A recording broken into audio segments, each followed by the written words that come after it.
Hi, and thanks for joining us in the Departure Lounge.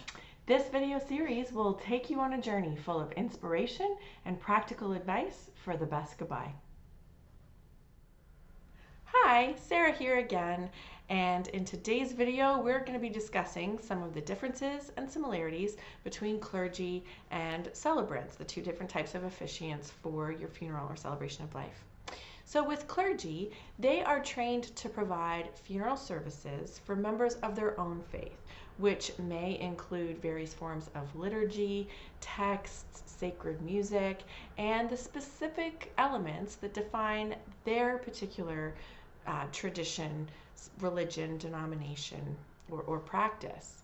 Celebrants, on the other hand, are trained and prepared to provide celebration of life services for families who don't necessarily identify with a particular faith or tradition, religious tradition, or who wish to have a service that is uniquely written for their loved one. So my background is I was raised by a minister. My dad is a pastor, has been for many, many years. And when I got trained and certified to be a celebrant, his first initial response, I'll never forget, he said, "Honey, I'm so proud of you. This sounds really great, but I'm just curious, what do you talk about if the family says that we don't want you to talk about God?" And that is a common response for a lot of ministers who simply just aren't trained to do the stories and the memories to share and some of the more personalization of the ceremony. And so that's what I said. I said, "Dad, if they don't want me to talk about God, that's okay. I focus on their loved one, the stories and memories that they have of them, and the ways that we can make that service as personal of a time as possible."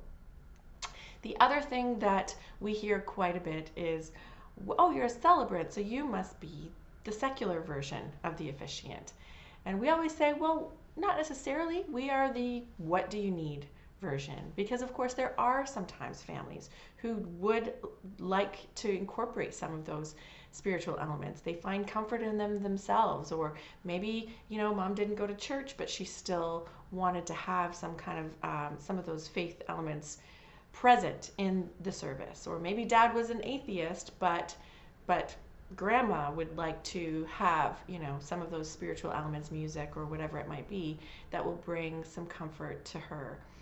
We as celebrants, we're really passionate with the fact that it's not about us. It's not about what we believe. We're here to meet the needs of our families in providing as much or as little or none at all in terms of the spiritual elements in the service.